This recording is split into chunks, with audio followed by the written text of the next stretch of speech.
Welcome to PNW Prop Stars, the only Seahawks only gambling show in the multiverse. I'm your host, Clinton Vonner. Come out and find me on Twitter at Clinton Von. Oh, we got Adam. Where in the world are you now, man? I see some stuff hanging on the walls, a wicker basket. I hope you're not in the basement, dude. Where are you coming in from, Adam, on PNW Prop Stars today?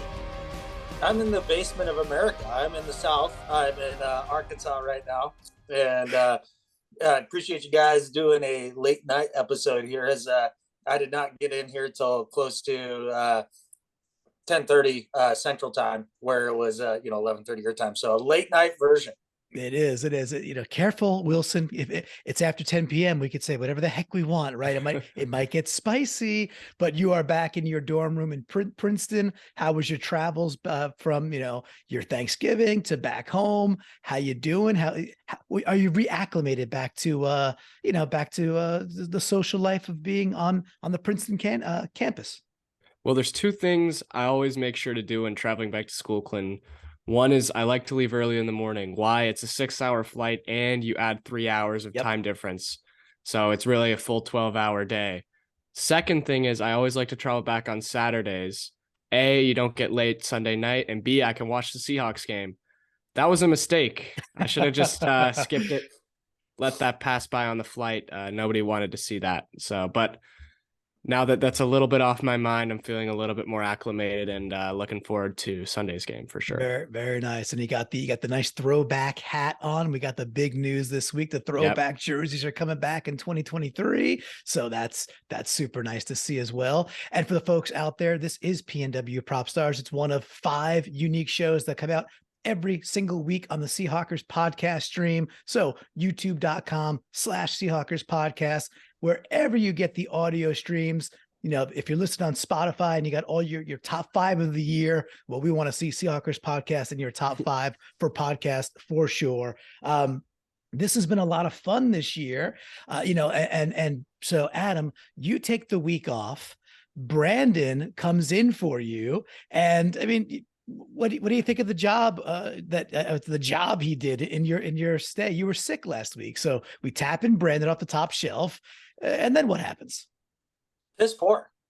Like, I mean, I've known the man since kindergarten. You think he could, read my mind on the bets to make, but whatever it was that he decided on here, this pile of hot garbage that I see right in front of me now, it allowed the two of you to battle it out with your so huge weeks of 2 correct selections each, and Wilson to wiggle out another interim crown here for the week. So I kind of feel like a Viking explorer, like you go off to Greenland or something, and like by the time you come back, like a couple of the youngins have taken over and tried to do something. Like I had to come back and like stake my rightful claim.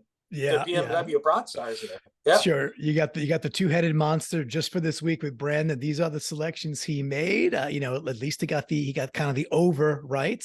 Everything else, we just call him a big jinx for, Gino throwing a pick, almost throwing 2 picks. And Wilson's wearing the crown, but to me, it feels a little bit like the Olajuwon years when Jordan wasn't playing, perhaps, right? So maybe he's the Houston Rockets of this. I don't know what that makes me, Wilson, but maybe I'm the side. That makes me Jordan. That makes me Jordan. Yeah, that was the tale I was weaving there. So, but Wilson, you are the regardless who was in Adam's stead. That's his partner there. You took it home. So, I get a feeling the one you're going to want to talk about the most and boast about the most. But why don't you take the mic away and tell us how you won this thing last week? Well, I think we might be on the same page here, Clinton, and that's the return of the Wilson 300. I made a mistake the second week of the Wilson 300 and made it a Wilson 295. I got burned. And you know what? I got my Hawker back up, and there it was. Walker first touchdown. And that was just, that and his second touchdown, that was just about all he did in that game, which, you say he got 12 points, but 26 yards. I was happy to have that turn out that way. The rest of the performance, not so much. Yeah, we didn't really block for him and really at all, which was frustrating. His like touchdown runs were like his best runs, which, you know, sometimes like a 1 yard plunge. These were not like they were his best, most exciting runs. Rest of the time we just decided not to block, which was interesting. And for the folks who might be tuning into PNW Prop Stars for the first time, you see 4 bets in front of you. We do this each and every week. We total $31. So bet 1, bet 2, bet 3, $10 a pop on like a, you know, a normal bet, if you will. Bet 4 is the Sunday scratcher, the Sunday rubbers, the Fail Mary. It's a $1 bet. Has to be plus 1,200 odds or longer. And that's just kind of a fun 401. None of us hit that last week. I'd say really none of us came close. However, Wilson had a nice week, up 154%. Nice profit. You can see right there. But again, Adam was substituted for Brandon. So enjoy the victory, Wilson. Enjoy it. And now we're gonna rein it in as we have to travel down to LA. So we'll see now that we have to go down. We have to go down the SoFi Stadium, play a really beat up Rams team. I'll say this, boys, real quickly before we dive into first down, second down, all that jazz. I'm still like a nervous wreck. I know Donald's not there. I know they don't have a quarterback per se. And I'm still like, I don't know what we're going to do in this game. I don't have a lot of confidence that we're going to outfox McVay. I think we'll win. But I watched the Kansas City game a little bit versus the Rams. That wasn't pretty. I guess the question will be how much of a difference. I know it's huge, but how huge will the absence of Donald really mean to the Seahawks team? And as we look at these bets. So Wilson, you are going to get bet number 1 first. Why don't we take it away? Let's see where we land. Bet 1 is yours. Have at it. All right. Well, for those of you on YouTube, you can see I got my Sean Alexander jersey on tonight. Adam, don't have a Kenneth Walker one. Yeah. Don't have a Kenneth Walker one, but I wanted to represent the running game in the best way possible, and that's because the money is flying towards the under on the Kenneth Walker rushing attempts. It's the line's 18.5. The money's flying towards the under. It's gone from the even minus 115 on both ends, and now it's minus 125 on the under. But I say fuck Catfish that. I'm taking the over because you know what? I have an insight into Pete Carroll's mind. You know how long this guy's been waiting to run the ball against the Rams without Aaron Donald on the defensive line. He's going to take advantage of that. If Kenneth Walker doesn't have 20 plus attempts, I would be pretty surprised, even with how poorly things went in the run game last week. We got into a bit of a shootout in that game where we were just kind of throwing the ball around at a certain point. I mean, Bryce Perkins, our defense is not good, but Bryce Perkins is not getting into a shootout with us. And so I think Ken Walker is going to be a huge part of this game. So I'm going over 18.5 rushing attempts at minus 105. So, not bad. Not bad for the money move in there. Yeah, I like that you're not chasing the lemmings there. You're going against swimming upstream and saying taking a little bit better odds for yourself. And you've laid some logic at our feet to I like the idea of. I do think Carroll might view this as a we've got to get right type game. We'll see if that comes true or not. But Adam, you were up on bet 1.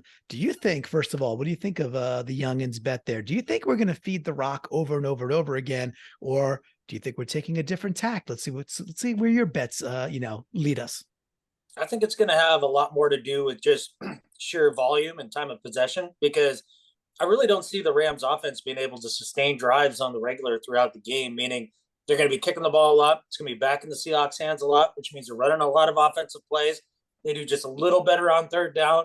And now all of a sudden, you're running a crap ton of plays for the game. And if that happens, then of course Walker's going to get his touches, right? You can't help but get them just because of the sheer volume. So I like that.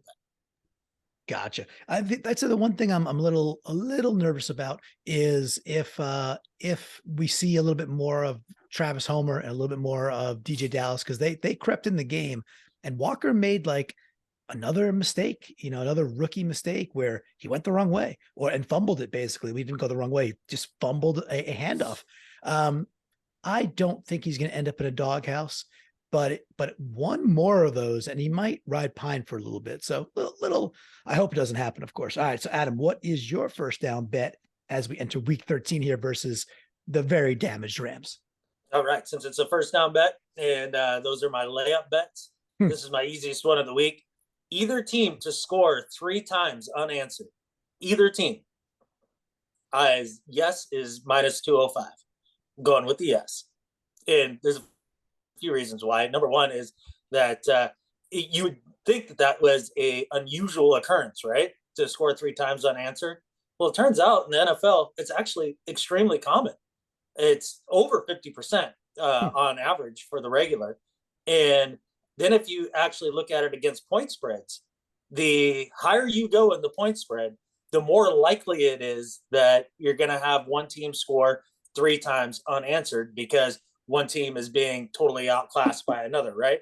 So when you get to 7.5 points like the Seahawks have, there is statistically a 66% chance that the Seahawks score, or the Rams, but most likely the Seahawks, 3 unanswered times. So that's why I'm going for that. Yes, minus 205. Wow. So look at the logic. He's throwing the math at us early here, Wilson. So, he wants to lay There's a long plane ride. That's great. He wants to lay that foundation, right? And get that first down bet secured. I wouldn't have thought the math was what you just stated, but you brought the math and kudos to that. Cause I saw that bet and I was like, that doesn't seem likely. But you just said to the exact opposite. So we shall see how it goes. All right. So you guys know I love my tight ends. I'm a sucker for tight ends. Did a little research this week. I like Fant going over 26.5 yards receiving at minus 120. And here's a little bit of the why behind the guy here, right? So number one, he's done it 6 out of 11 times. Okay. Better than 50%. Okay. Decent start. Number two, he's done it 5 out of his last 7 times. All right. Getting a little warmer. I kind of like that. He's averaging 10.3 yards per reception. And Vegas, if you look at his reception odds, Vegas thinks he gets over 3. They think he gets at least 3. Well, if I'm doing the math here, thinking through averages, 3 times 10 is 30. And so Vegas thinks he hits this. The last thing I'll say is in the last 4 out of 5 weeks, the Rams have given up more than 67 yards to tight ends in general, the tight ends for the team. So even if Uncle Will goes and gets his, there's still ample room on the table for Fant to hit this and hit this pretty easily. Last week, he kind of smashed this type of bet in the first quarter. He went kind of silent later, but he had a couple of, I think first drive or 2 receptions. One, I think it was like a 20-yard seam down the middle too. So I like Fant to smash this. I think he gets into the 40-50 range again, and I'm celebrating this one by like the end of the first half. That's my go-to for that bet. All right, we're going to now go to Adam. Your call, Adam. If you want to react or just jump to bet number 2, your mic, bud. Well, it's easy to react to it because mine's in the same vein. I really do enjoy the idea of the tight ends being involved in this game a lot more. I see Ramsey being put on Metcalf as he has in the past and kind of doing typical Ramsey things out there and just kind of making it hard on DK. So if that's the case, it kind of came down to me, like, was I going to bet on Tyler or the tight ends to be the guys who step up to take it up? Tyler had a so-so game this last game, but I really think the tight ends kind of were a no-show this last game against the Raiders. So I'd look for them to step it up. So I went for Fant over 2.5 receptions at minus 180. And I can't remember the amount of times he's done that this year, but it was the vast majority of his games that he's played. He's had 3 receptions or more. So I actually think that is going to be a big part of their passing game. And I'm doubling down on the idea that the Seahawks are going to have a big day all the way around defensively, offensively. I think this is going to be a huge get-right game because I think the Rams are packing it in. That last part you said there is the piece of my brain that like I like I said, I just got this stupid nerves about this game that I can't seem to shake just yet. And I don't know why. And I don't feel like I should, but I do. But I also in my brain, I'm like, man, if we go up 10-0 in the first quarter, they might fold. They really just might cave in. And by the way, expecting the Broncos defense to do, after they got pounded by the Panthers, I want that for the Broncos too. Like, just give up, Yep. guys. Give up. It's time. Yep. Don't get hurt. Give up. It ain't worth your career. Let them figure it back out.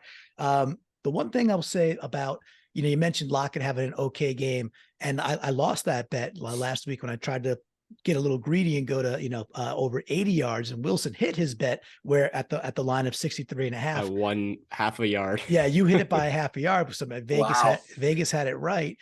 With that friggin', Geno skipped two easy 10-yard balls to Lockett too. So Lockett was 3 for 8, 8 attempts, three receptions and the touchdown. Really ought to have been, he was wide open for those other two too. Really should have had 5 receptions, which would have been better. Still not huge. All right, boys, my second down bet. I'm going to fly in the face of this thing. This is my nervousness coming through. I listen, last time I took a under for a running back, that was Saquon Barkley. You guys are like, you're out of your mind. You're out of your mind. And we bottled him up. This time, Ken Walker under 70.5 at -115. I'm taking the under. I think others are going to get a little bit more run. And again, I just have nervousness that this game's going to be way more stupidly close than it needs to be. So no other reason than that. 70.5 is a decent number. He's been a little sluggish. We cannot run block. Obviously, the Aaron Donald missing piece might be huge, but I need to see it first. I'm willing to lose this bet to be convinced next week that I should be back on the right side of this as a Seahawks fan. So I am under 70.5 for Ken Walker, paying 115. So let's see, Wilson. You're up, so you react and or take your second down swing. But what do you guys think, man? I don't want to sell our dude out, but it's not even him. We're not run blocking at all. Do you guys think that actually changes just because Donald's gone? I mean, I think it's an opportunity to get right. I'm kind of surprised that you're the pessimist here and I'm the optimist. It feels like we've done a bit of role reversal, but for the sake of my first down bet, I'm going to disagree with you on that one, but I wouldn't be shocked if it hits either. Yeah. I don't want to, I don't want to be right. I want to, I will gladly pay somebody Tuesday for a Kenneth Walker big day Sunday. Let's put it that way. Let's see it. All right, Wilson. So you're up on your second down bet, bud. What do you got? All right. This one's simple. I'm following the money this time. I'm taking Seahawks to cover. On DraftKings, it's just at -7 flat. It's moved from -110 to -115 to take that position. I'm taking it anyways. I think this is going to be a blowout, to be honest. I mean, it's a divisional opponent, so it's never totally simple. But I see this as an easy double-digit victory. I think it was Adam who said they're just packing it in. Or maybe it was Euclid. I'm sorry. It's actually just at midnight here on the East Coast. So I'm getting a little bit sluggish, but yeah, they're packing it in. Robinson's out. This is the type of the year where Kupp goes down. Okay. And then all of a sudden, all these other stars come down with injuries and you're like, huh, what's really going on here? Is they're packing it in. And we shouldn't have a problem with that kind of team. I know we've had some not so great performances the last 2 weeks, but I think the Seahawks will figure things out before heading into a matchup with the vaunted Carolina Panthers defense. Yes, we better get right, is what I'll say. We need to. So Adam, you were the one saying that you think the Rams may fold up the tents with all the injuries. So is that? Do you think we're covering? Do you think we're blowing this team out? Because but over 7 means you're likely not winning by 8 or 9. You're probably into double digit territory at that point, just by math. Do you think we pull it off by double digits? I do. I think it's going to be a 2-score game. Now, with that said, Clinton, I mean, when we did the flagship show the other day, I mean, both Brent and I mean, the Rams give you the heebie-jeebies, man. So yeah. I get it. Like, it's tough to feel super confident about it. But with that said, think about it in all the terms of the context of this game. I mean, you got Perkins running around out there. He's not an NFL quarterback. Cam Akers is injured. You got Donald out. You got Ramsey's their only like big time healthy corner. Troy Hill is also injured as well and on the injury report this week. You go down the list of their offensive linemen that are injured. They get rid of Darrell Henderson. Sean McVay's almost out of hair gel, so he needs to go and get a TV job. So they'll give him more. No, he's like yes, they need to. They're looking to finish up the season, wrap it up, and just get on with their lives. I'm pretty sure this is the last that we see of this iteration of the Rams, and also too the Seahawks coming off of back-to-back tough losses. Like this is when you do bounce back and kind of turn around. It's when teams typically do. So that's what I'm looking for, man. Yeah. I want all that to be right. I want this to be an easy Sunday.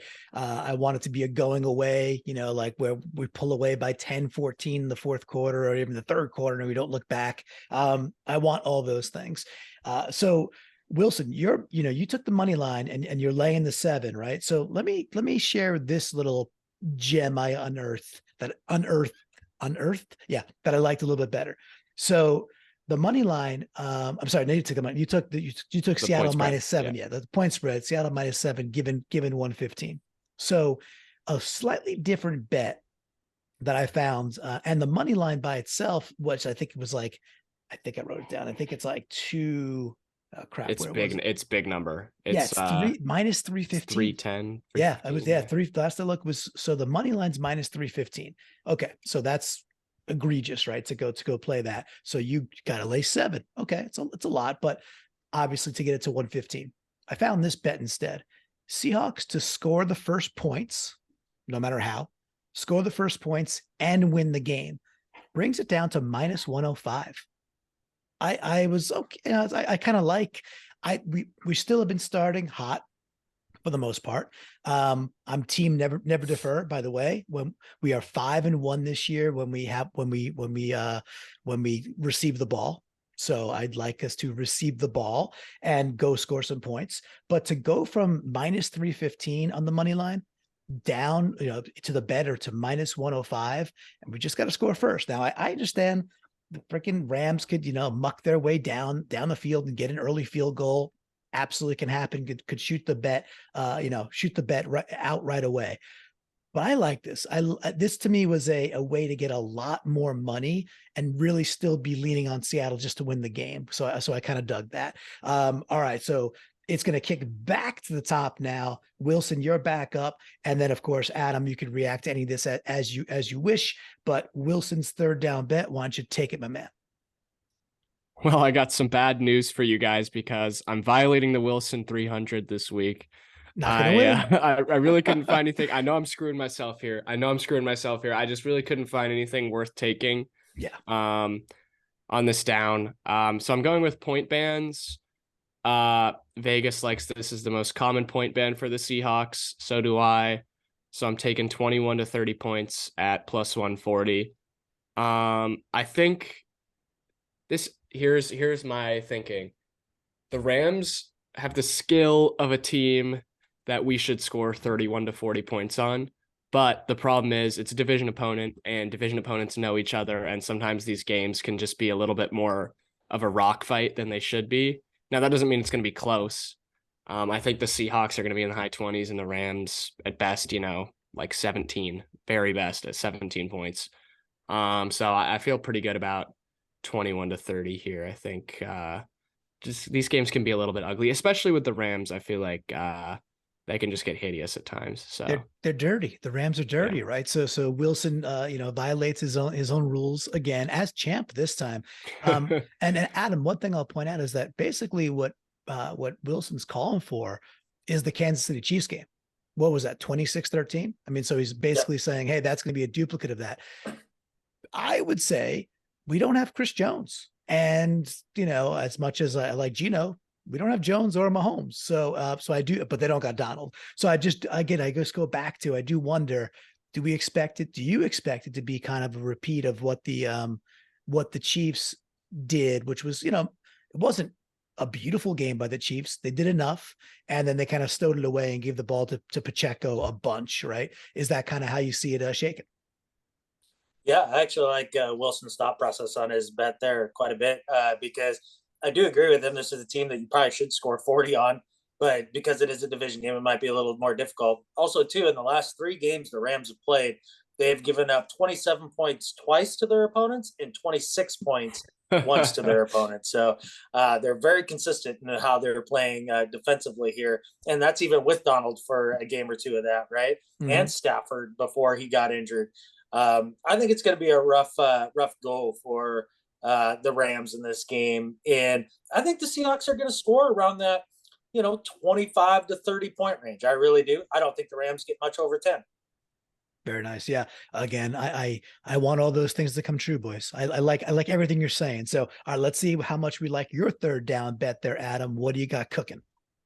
You went pretty conservative, right? You're at minus 205, minus 180. Yep.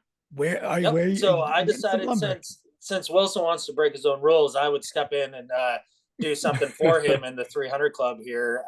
So my bet for third down is Seattle laying the 7.5 points, and then the total score to be under 40.5. And I get plus 310 for that. And the reason why that I like that is I do expect the Seahawks to blow them out by at least 2 scores. I do expect the Seahawks to score somewhere in that 25 to 30 point range. And I do expect the Rams to struggle offensively. I would have taken the over on the 40.5 if the Rams were any good offensively. But I really think that that's where you end up with the under, is just because of the Rams' lack of scoring.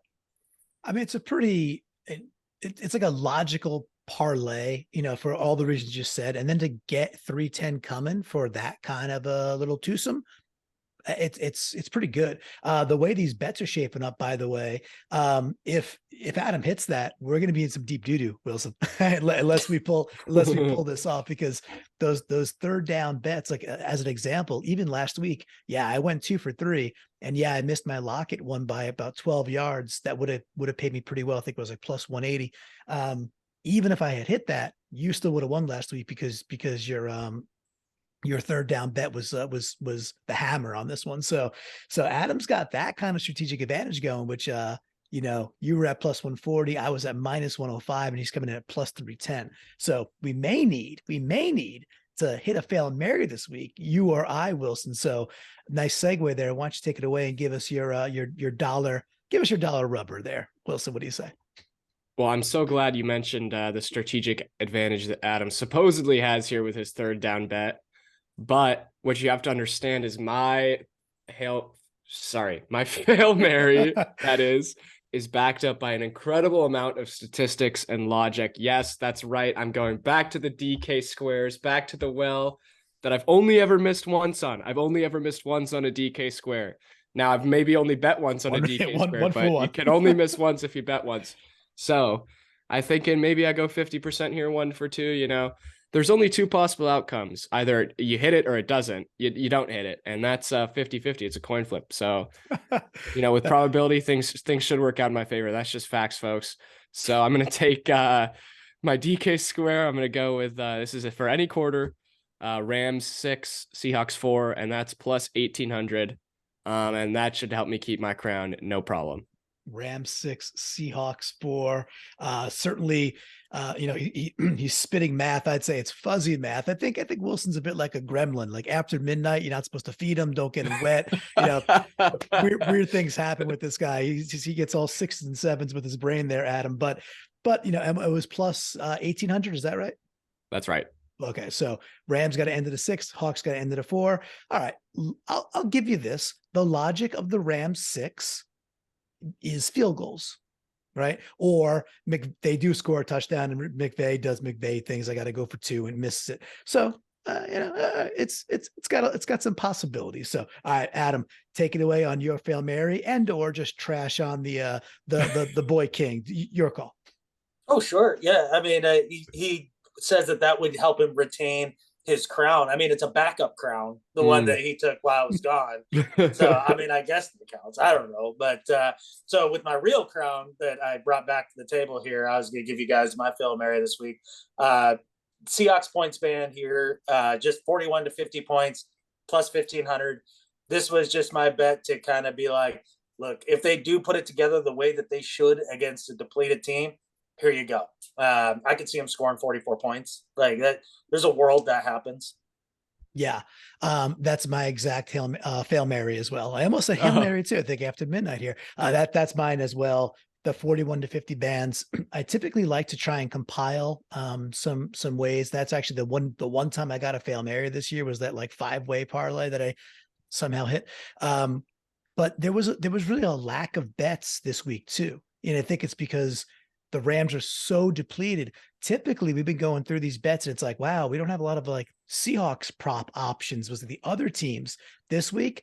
I couldn't bet Ben Skrowernick, if I got his name right. If I wanted to, it wasn't available. It was only Seahawks stuff. So I played with it for a few minutes. I'm like, none of this makes sense to me in a game that I don't think is going to be that explosive. But I liked putting $1 on the idea that, like you just said it, Adam, like if they happen to hit, if they happen to go off and the Rams are folding up their tent and Pete's just like, this is my, this is my moment to friggin' get back at McVay and get the team right and throttle things, then maybe we're sitting there with a really happy Sunday, because that would be quite nice. All right. So those are I'll run through these real quick. All right, let's go. Wilson with the crown. Wilson has first down bet is Kenneth Walker with over 18.5 rushing attempts at -105. His second down bet is the Seahawks -7, paying 115. And his third down bet is a Seattle band landing between 21 to 30 points at +140. And his Hail Mary is his savior, as he says it, the DK squares. Rams have to end in 6. Hawks have to end in 4. Any quarter +1800. Moving on to Adam. 3 unanswered scores by any team. And Adam laid down the odds that should be about 2/3 of the time in this particular game. -205 for his first down. Fant over 2.5 receptions at -180. We talked a decent amount about why we think Fant is a good play this week. And then a little parlay, Seattle -7.5 and the under 40.5 to pay him 310. His Hail Mary, 41 to 50 for the band, paying 1,500. Finally, me. I really like Fant to go over 26.5. I laid out all that logic at -120. I think if alt bets show up later that you could, say throttle it to over 30, that's a bet I'd be interested in to see if I can get that to plus money, but I'll wait to see as we get closer to kickoff for that one. I got Kenneth Walker the third, K9 under 70.5 rushing yards at -115. That's the bet where I hope I'm dead wrong. Then we got Seattle to score first, plus Seattle to win the ball game at -105. And then I've got the same Hail Mary as Adam, 41 to 50 bands, the Sunday rubber, the Sunday scratcher, the dollar holler for $1 at +1,500. That is our week 13. All right, gentlemen. So Adam, you're in Arkansas. When do you get to be able to watch this game live? When do you get back? It'll be interesting to see. We get started a day early on this particular job. They're closing up shop for Friday for us. So there's an outside chance that I get to come back to the hotel here and or Airbnb and sit down and watch the game. It also helps too, being Central Time Zone. It's a little later in the day. So yeah, there's a good outside chance because I don't fly out till Monday morning either way. Nice. So you'll either way you go dark if you have to. You watch it later. You'll enjoy maybe enjoy your time in Arkansas. I've never been to Arkansas. I know very little about Arkansas. So have you been to Georgia, Mississippi, or Alabama? I have been to Georgia. Yes. Okay, it's just like that. That's it. That's just Georgia. Yeah. How about it's the same thing. It all looks exactly the same. Gotcha. But none of the cool parts, not like Savannah. It's not like like a cool coastal thing. I will say the northwest corner of Arkansas is actually quite pretty for what it is. Oh, there you go. Okay, good. Now Wilson, now we know if we do end up in Arkansas ever, let's just head to the northwest, right? So which is, that's in our blood to head to the PNW, but of Arkansas, very geolocated. All right. So my only question for you there, Wilson, did you ever get those good donuts? What are you going to get those good donuts? You have a plan for this week. How do you change the Hawkra for us, Wilson? Not the Crown Hawkra, the Seahawks Hawkra. And is it tied to donuts? Well, I slept in and I did not get those donuts and we lost. We haven't actually won since I failed to purchase the donuts. So right. You know what I'm going to do? I'm going to buy the donuts before this game, get the Hawker back up. And I also want to remind everyone, the last time the Seahawks lost 2 games in a row, They beat the Lions by scoring 48 points, and then they won 4 in a row. 4 in a row total. So what does that mean? The Seahawks will win, and Clinton and Adam will both hit their Hail Marys. I think that's just a great omen all around. Wow. I said this guy had fuzzy math before, but now I think he's got pretty darn great math. So get your donuts, start a new tradition. Let's get that W. And boys, with that, there's only one thing left to say. Go Hawks. Go Hawks.